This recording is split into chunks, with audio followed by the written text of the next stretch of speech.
ये देख लिया कि हमारे स्केलेटन में कौन कौन सी बोन्स हैं। हमने ये भी देखा कि मूवमेंट में स्केलेटन का बहुत बड़ा एक रोल है। तो अब हम ये देखेंगे कि वो मूवमेंट किस तरह से पॉसिबल होती है। उस मूवमेंट को पॉसिबल बनाने के लिए जो हमारे पास स्ट्रक्चर्स हैं वो हैं जॉइंट्स, और जॉइंट्स को ही इस सेक्शन में अब हम डिस्कस करेंगे। अगर हम जॉइंट को डिफाइन करें कि जॉइंट बेसिकली है क्या, तो a joint is the location at which two or more bones make contact. They allow movement and provide mechanical support. Joint वो जगह है जहाँ पे आपकी दो या दो से ज़्यादा जो बोन्स हैं वो एक दूसरे से मिल रही हैं और दे अलाउ मूवमेंट, यानी एक ख़ास हद तक वो मूवमेंट प्रोवाइड कर रहे होते हैं और मैकेनिकल सपोर्ट भी दे रहे होते हैं। जैसे कि आपका हाथ है, उसके अंदर बहुत ज़्यादा जॉइंट्स हैं। आपके हर अपेंडिज में यहाँ पे जॉइंट है, यहाँ पे जॉइंट है, आपका रिस्ट में जॉइंट है, और ये एक लिमिटेड एक्सटेंट तक आपको मूवमेंट प्रोवाइड कर रहे होते हैं। आप इनको ऐसे बेंड कर सकते हैं, लेकिन आप पिछली तरफ नहीं कर सकते। इसी तरह आप रिस्ट को एक खास हद तक यहाँ तक ले जा सकते हैं और यहाँ तक ले जा सकते हैं। You can not just go there and touch your the back of your arm with your knuckles. तो ये एक मूवमेंट का एक लिमिटेड एक्सटेंट है कि हमारा जो भी फंक्शनिंग है बॉडी की उसके अकॉर्डिंग हर जॉइंट वहाँ पे प्रेजेंट होता है। हमारी बॉडी में डिफरेंट टाइप के जो जॉइंट्स हैं वो एग्जिस्ट करते हैं। उनमें जो सबसे पहली टाइप है जॉइंट की, that is immovable joints.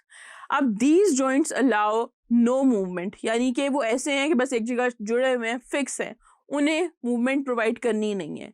Movement क्यों प्रोवाइड नहीं करनी? क्योंकि उनकी फंक्शनिंग ऐसी है ही नहीं कि वो मूवमेंट प्रोवाइड करें।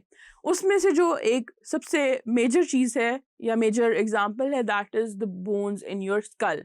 अब आपकी स्कल का काम है कि वो थिक हो और आपके ब्रेन को प्रोटेक्ट करे।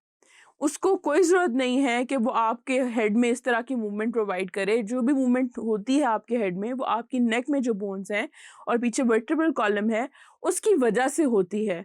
आपकी स्कल की बोन्स, जो सूचर्स जिन्हें कहते हैं, वो फिक्स जॉइंट्स हैं, वो बिल्कुल भी मूव नहीं करते। Then we have another category जिन्हें हम कहते हैं स्लाइटली मूवेबल जॉइंट्स।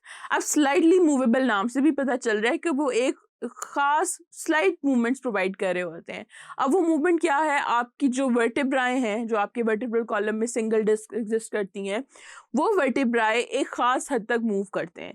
यानी आप नीचे बेंड हो सकते हैं, आप पीछे को नहीं बेंड हो सकते। कि आप कहें कि जिस तरह आप आगे को बेंड हो रहे हैं आप उसी तरह पीछे बेंड हो जाएं, तो आपके वर्टेब्राए नॉर्मली इस किस्म की मूवमेंट प्रोवाइड नहीं करते। फिर आप साइड पे जब ऐसे बेंड होते हैं तो एक ख़ास एक्सटेंट तक हो सकते हैं, उससे आगे आप नहीं जा सकते। तो ये एक लिमिटेड सी मूवमेंट है, इसलिए यहाँ पे जो बोन्स एग्जिस्ट करती हैं उनमें जो जॉइंट्स हैं वो स्लाइटली मूवेबल जॉइंट्स हैं। Then we have another type जिन्हें हम कहते हैं मूवेबल जॉइंट्स। अब मूवेबल जॉइंट्स जो हैं they allow a variety of movements. अब उसमें जो हमारे पास एग्जांपल आ जाती है वो हमारे पास शोल्डर जॉइंट की आ जाती है, हिप जॉइंट की आ जाती है, एल्बो और नी जॉइंट, ये सारी की सारी जो एग्जांपल्स हैं ये हमारे पास मूवेबल जॉइंट्स में आती हैं। अब मूवेबल नाम से पता चल रहा है कि ये आपको एक काफ़ी हद तक जो है मूवमेंट प्रोवाइड करते हैं, यानी हर डायरेक्शन में मूव कर रहे होते हैं। अब आप अपने अगर शोल्डर से अपने आर्म को मूव करना चाहें तो आप सर्कुलर मोशंस में क्लॉकवाइज और एंटी क्लॉकवाइज मूव कर सकते हैं। आप आगे भी ले जा सकते हैं, आप पीछे भी ले जा सकते हैं। तो क्यों? क्योंकि आपके आर्म्स का और आपकी लेग्स की ये फंक्शनिंग है कि उन्हें एक वाइडर एक्सटेंट पे मूवमेंट चाहिए होती है। इसलिए आपके शोल्डर्स में और आपके जो लेग्स का है, पेक्टोरल गर्डल है, पेल्विक गर्डल है, उसके साथ जो जॉइंट्स अटैच हो रहे हैं वो मूवेबल जॉइंट्स हैं। अब मूवेबल जॉइंट्स में जो है वो भी आगे टाइप्स हैं वी हैव। अब हिंज जॉइंट्स जो हैं ये क्या करते हैं कि they move back and forth like the hinge on a door and allow movements in one plane only. जैसे अब आप एक दरवाजे को खोलें और बंद करें तो ये एक खास प्लेन के अगेंस्ट एक एक लिमिटेड सी मूवमेंट प्रोवाइड कर रहा होता है। आप उसको दरवाजे को खोल सकते हैं, बंद कर सकते हैं एक लिमिट तक।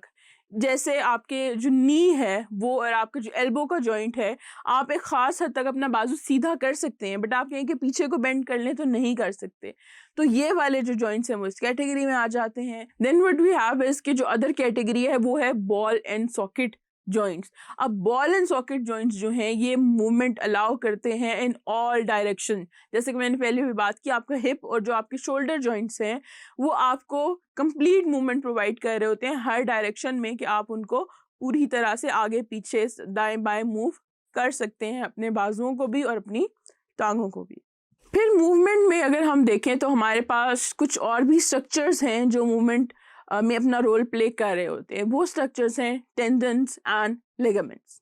अब टेंडन्स और लिगामेंट्स जो हैं ये क्या हैं, ये सपोर्टिंग स्ट्रक्चर्स हैं जो हमारी बोन्स एंड मसल्स से अटैच होते हैं। अब अगर टेंडन्स और लिगामेंट्स के हम स्ट्रक्चर की बात करें कि वो किस चीज़ से बने होते हैं, तो they are bands of connective tissues. Connective tissue है, इसका मतलब क्या है कि वो कोलेजन से मिलके बने होते हैं। टेंडन्स को अगर हम प्रिसाइजली डिफाइन करें तो वो क्या है, tendons are tough bands of connective tissues and they attach muscle to bones। यानी टेंडन्स का काम ये है कि उन्होंने जो आपके मसल्स हैं उनको बोन से अटैच किया होता है। दूसरी तरफ अगर हम लिगामेंट्स की बात करें तो ligaments are strong but flexible bands and they join one bone to another at joints. यानी वो स्ट्रक्चर्स लिगामेंट्स जो एक बोन को दूसरी बोन के साथ ज्वाइन कर रहे हो हमारे जॉइंट्स के ऊपर, तो वो क्या होते हैं, वो लिगामेंट्स होते हैं और ये स्ट्रॉन्ग होते हैं लेकिन ये ज़्यादा फ्लेक्सिबल होते हैं।